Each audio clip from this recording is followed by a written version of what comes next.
Hello दोस्तों, स्वागत है आप सभी का आपके अपने एजुकेशनल चैनल एसएन गुरुकुल पर। हम लोग बीपीएससी शिक्षक भर्ती परीक्षा के मद्देनजर बिहार स्पेशल जो आपका पेपर 2 होने वाला है सामान्य अध्ययन का, उसमें आपको सामाजिक विज्ञान के अंतर्गत बिहार स्पेशल पढ़ना है, जिससे लगभग 10 नंबर का प्रश्न आपको पूछे जाएंगे। तो उसी में हम लोग जो है बिहार का भूगोल पढ़ रहे हैं बिहार स्पेशल सेक्शन के अंदर, जिसमें हम लोग आज 23 कक्षा में पढ़ेंगे बिहार की जलवायु के बारे में। इससे पहले हम लोग जो है बिहार के नदियां के बारे में पढ़े, गंगा का मैदान पढ़े। उसके बाद हम लोगों ने बिहार के आपका प्रमुख जलप्रपात के बारे में पढ़ा, प्रमुख झीलों के बारे में पढ़ा, प्रमुख बहुउद्देशीय नदी घाटी परियोजनाओं के बारे में पढ़ा। हम लोग आज जो है बिहार की जलवायु के बारे में पढ़ेंगे। तो आइए शुरू करते हैं। सबसे पहले हम लोग जानते हैं कि आखिर जलवायु कहते किसको हैं। मौसम और जलवायु में फर्क होता है। मौसम बदलते रहते हैं पर जलवायु बदलता नहीं है। तो जलवायु होता क्या है? किसी भी क्षेत्र में किसी भी क्षेत्र में दीर्घकालिक मौसम के औसत दशाओं को जलवायु कहा जाता है। दीर्घकालिक जो मौसम के औसत जो दशाएं होते हैं उसे ही जलवायु कहा जाता है। मौसम तो बदलते रहते हैं।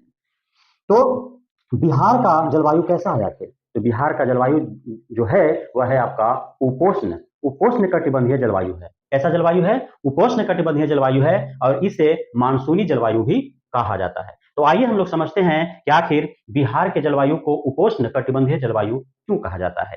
तो दोस्तों, आप सभी को पता है कि यह जो है यह आपका क्या है? ग्लोब है, पृथ्वी है नहीं।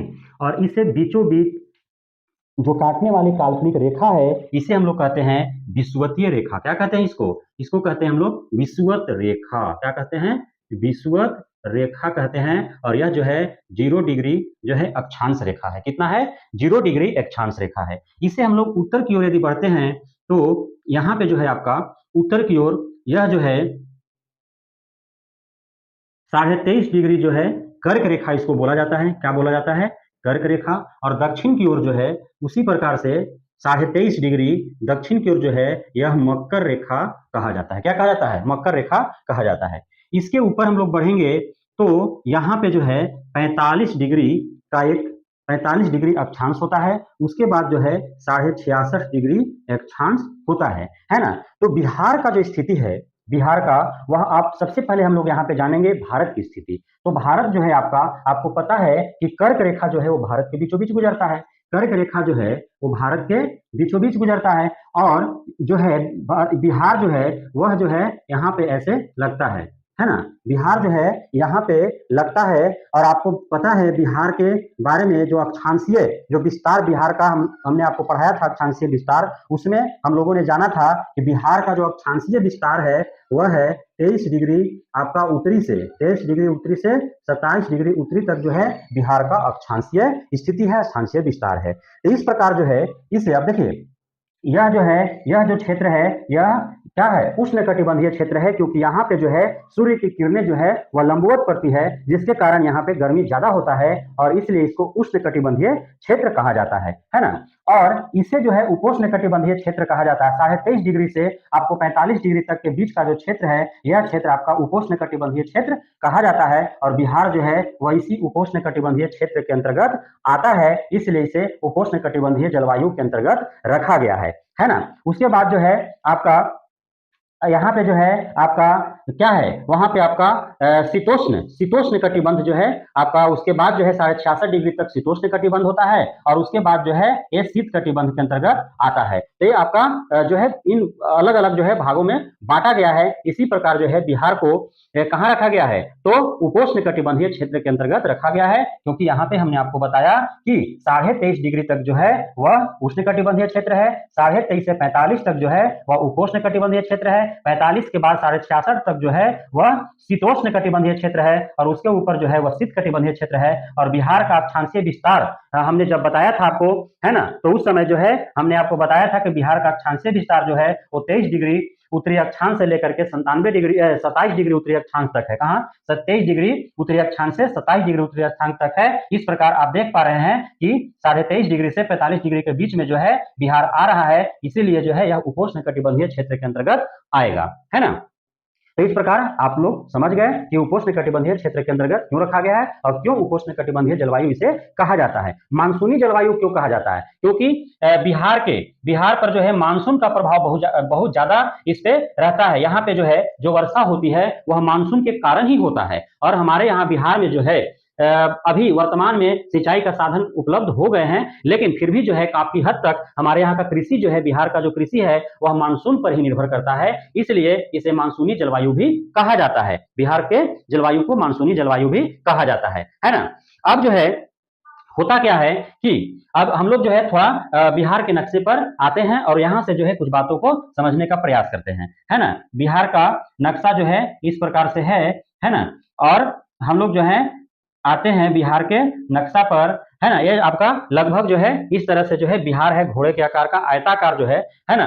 तो मोटा मोटी जो है हम समझते हैं इन्हीं आकार पर, है कि नहीं। तो देखिए होता क्या है कि हमारा ये बिहार है, ये क्या है, बिहार है ना। ये पूरा क्या है, बिहार है ना। और इधर जो आपका क्षेत्र है ये आपका जो है हिमालय पहाड़ी क्षेत्र है। कौन सा क्षेत्र है, हिमालय का पर्वत क्षेत्र है। और इधर आपको पता है इधर जो है आपका क्या है, बंगाल है। और इधर जो है आपका बंगाल की खाड़ी है। ये जो है आपका बंगाल का क्षेत्र है और बंगाल की खाड़ी है ना। तो होता क्या है यहाँ पे कि बंगाल की खाड़ी से जब लहरें उठती हैं, है ना, तो वह अपने साथ जो है बहुत ज्यादा क्या लेकर के जाती है, आर्द्रता, अपने साथ जो है नमी लेकर के जाती है। और वह जो है टकराती है कहाँ, यहाँ पे आपका हिमालय से टकराती है ना। हिमालय से टकरा करके और सीधे जो है इधर से जो हवा उठकर जाती है वह अपने साथ बहुत ज्यादा जो है बादल लेके जाती है, अपने साथ काफी नमी लेकर के जाती है। उसके साथ जो है वो अपने साथ जो आर्द्रता लेकर के जाती है और वह हिमालय से टकरा करके और बिहार में आती है। और बिहार के आपका जो पूर्वी भाग है वहां पे काफी ज्यादा जो है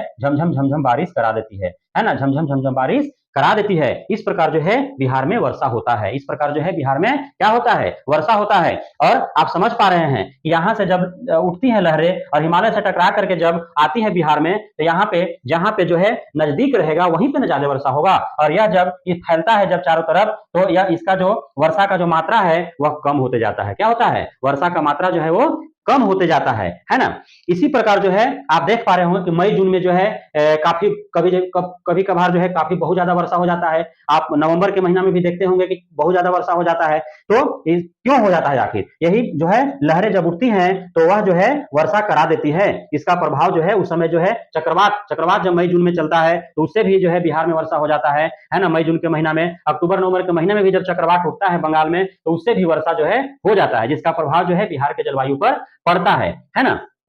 तो ये जो है आपका यह कारण है बिहार में वर्षा होने का। इस प्रकार जो है बिहार में वर्षा होती है कि नहीं। तो अब हम लोग समझते हैं, क्या हम लोग समझेंगे कि जलवायु को प्रभावित करने वाले कारक कौन कौन से हैं और किस प्रकार जो है जलवायु को प्रभावित करते हैं, बिहार के जलवायु को कैसे प्रभावित करते हैं। हालांकि ये जो कारक हैं यह कहीं का भी जलवायु को प्रभावित करने वाले कारक हैं। जैसे अक्षांशीय स्थिति, तो हमने आपको बताया कि बिहार का जो अक्षांशीय स्थिति है वह है लगभग 23 डिग्री उत्तरी अक्षांश से आपका 27 डिग्री उत्तरी अक्षांश तक, जो कहां पड़ता है, जो पड़ता है उपोष्ण कटिबंधीय क्षेत्र में पड़ता है। अर्थात आपका उष्ण कटिबंधीय और शीतोष्ण कटिबंधीय के बीच वाला जो क्षेत्र है वहां पे आता है, जिसके कारण जो है यहाँ के जलवायु पर प्रभाव पड़ता है। उसके बाद मानसून का प्रभाव हमने आपको बताया कि यहाँ पे जो है वर्षा होती है वह मानसून के कारण ही होती है। किसके कारण होती है, मानसून के कारण ही होती है ना। जब मानसून मई जून में घुसता है, जब बिहार में जो है 10 जून तक, बिहार में 10 जून तक जो है मानसून प्रवेश कर जाता है। कब तक, 10 जून तक मानसून प्रवेश कर जाता है और 20 से 25 जून तक जो है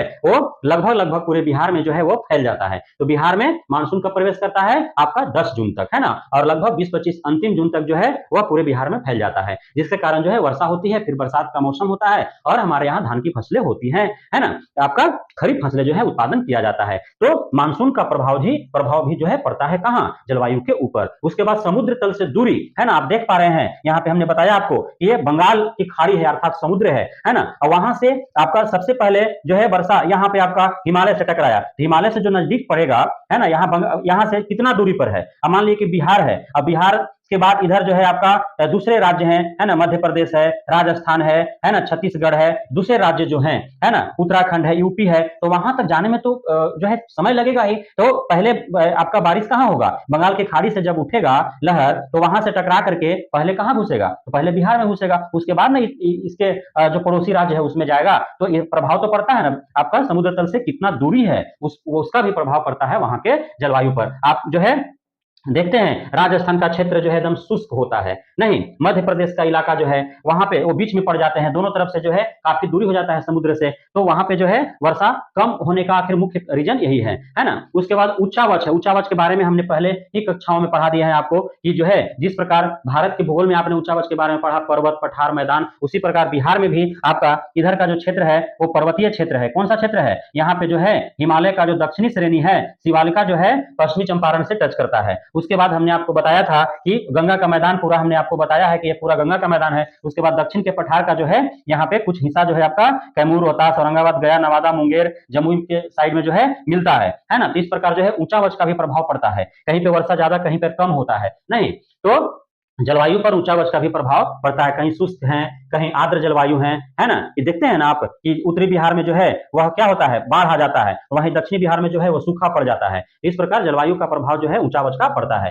हिमालय से दूरी का भी प्रभाव है ना। अब यहाँ से समुद्र से लहरें उठी तो कहाँ जाकर टकराएंगी, वह हिमालय में टकराएंगी। हिमालय से नजदीक जो भी राज्य होंगे वहां पे सबसे पहले बारिश होगा, और जो दूर होंगे वहां पे बारिश जो है ज्यादा देर से होंगे और साथ में कम बारिश होंगे, क्योंकि नजदीक के क्षेत्रों में ही ज्यादा जो है वर्षा हो जाएगी, तो फैलते फैलते जो है उसको कम होते जाएगा, है ना। तो जो हिमालय से दूरी पर जो स्थित है राज्य वहां पे जो है कम वर्षा होंगे। तो इस प्रकार हिमालय से दूरी का भी प्रभाव जो है जलवायु पर पड़ता है। वहीं वायुदाब और आदि, वायुदाब जो है आपको पता है निम्न वायु दाब, उच्च वायु दाब, है ना।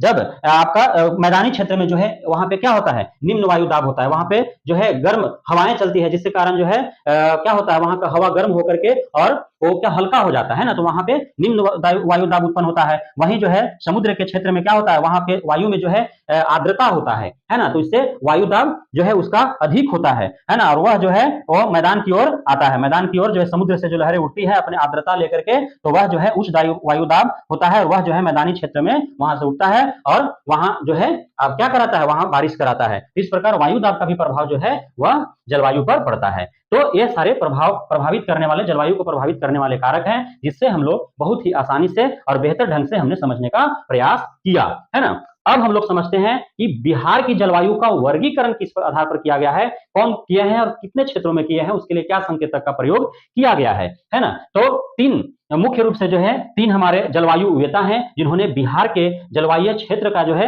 वर्गीकरण किया है। तो पहले हैं माननीय कोपेन साहब जी, क्या है कोपेन साहब जी, उन्होंने जो है बिहार को दो क्षेत्रों में बांटा है, उत्तरी बिहार और दक्षिणी बिहार। कितने क्षेत्रों में बांटा है, उत्तरी बिहार और दक्षिणी बिहार, है ना। तो उत्तरी बिहार का जलवायु है उसे कैसे डिनोट किया, उसके लिए क्या संकेत उन्होंने प्रयोग किया है, तो उसके लिए CWG, सी कैपिटल, डब्ल्यू स्मॉल, CWG का प्रयोग किया है। और दक्षिणी बिहार के उन्होंने दक्षिणी बिहार के जलवायु क्षेत्र के संकेतक के रूप में AW किया है, ए कैपिटल और स्मॉल, AW का उन्होंने प्रयोग किया है। इन्होंने कोपेन साहब ने। वहीं त्रिवार्था साहब का यदि बात किया जाए तो त्रिवार्था साहब ने भी बिहार के जलवायु क्षेत्र को दो भागों में बांटा है, उत्तरी बिहार और दक्षिणी बिहार। इन्होंने जो संकेतक का प्रयोग किया है वो थोड़ा सा अलग किया है आपका उत्तरी बिहार को लेकर के। उत्तरी बिहार का इन्होंने CA का प्रयोग किया है, और वहीं दक्षिणी बिहार का यदि बात किया जाए तो कोपेन महाराज और त्रिवार्था महाराज दोनों ने दक्षिणी बिहार के जलवायु क्षेत्र के संकेतक के रूप में है AW का ही प्रयोग किया है।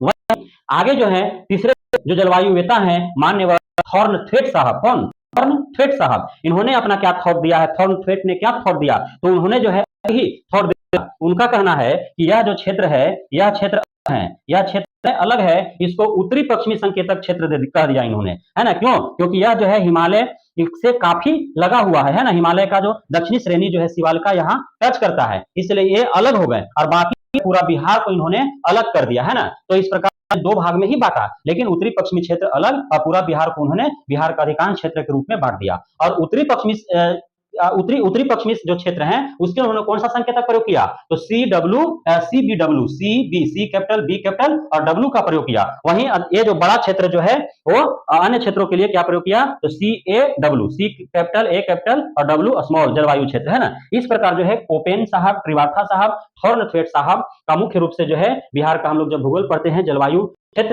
तो जलवायु जो जलवायु क्षेत्र का वर्गीकरण में जो है इन तीनों का नाम जो है मुख्य रूप से आता है। इसके बारे में हम लोगों ने देखा, कोपेन साहब और त्रिवार्था ने बिहार के जो क्षेत्र दक्षिणी बिहार के रूप में बांटा। थॉर्नथवेट साहब ने उत्तरी पश्चिमी जो बिहार है जो हिमालय के से काफी लगा हुआ है उसको अलग कर दिया और बाकी अन्य जो है बिहार का क्षेत्र को अलग कर दिया है ना। कोपेन साहब और त्रिवार्था साहब जो है वो दक्षिणी बिहार के लिए ए डब्ल्यू का ही के रूप में प्रयोग है, जबकि बिहार के लिए कोपेन साहब ने जो है आपका उत्तरी बिहार के लिए कोपेन साहब ने डब्ल्यू प्रयोग किया और त्रिवार्था साहब ने उत्तरी बिहार के लिए ए डब्ल्यू का प्रयोग किया। वहीं थॉर्नथवेट साहब उत्तरी पश्चिमी के बी डब्ल्यू का प्रयोग किया है, बिहार के अधिकांश क्षेत्र उसके लिए सी ए डब्ल्यू का प्रयोग किया है। मुख्य रूप से बिहार की जलवायु से संबंधित मुख्य बात थी, लगभग हमने कवर करने का प्रयास किया, है ना। जहां से भी सोर्सेज हमने जुटा पाया जो है बिहार की जलवायु के बारे में विभिन्न मुख्य बातों को जो है आपके समक्ष जो है रखने का प्रयास किया। और वहीं से यदि बिहार की जलवायु से प्रश्न आते हैं आपका शिक्षक भर्ती परीक्षा में तो आएंगे, ये 100% है। आप अवश्य देखें और इसे समझने का प्रयास किए। हम उम्मीद करते हैं हमारा समझाने का जो तरीका है उससे आप संतुष्ट हो रहे होंगे। और यदि आपको ये अच्छा लग रहा है मेरा क्लास, मेरे समझाने का तरीका, मेरे पढ़ाने का शैली, मेरे द्वारा कंटेंट जो आपको दिया जा रहा है, यदि यह सभी उपयोगी हैं, आपके लाभदायक हैं, तो अवश्य ही हमें कमेंट करके फीडबैक दें। साथ ही यदि अच्छा लगता है तो आप लाइक करें और दोस्तों को शेयर करें। और यदि अब तक हमारे एसएन गुरुकुल परिवार के सदस्य आप नहीं बने हैं तो इस चैनल को सब्सक्राइब करें। तो मिलते हैं फिर अगले वीडियो में बिहार के अगले अध्याय के साथ। तब तक के लिए धन्यवाद।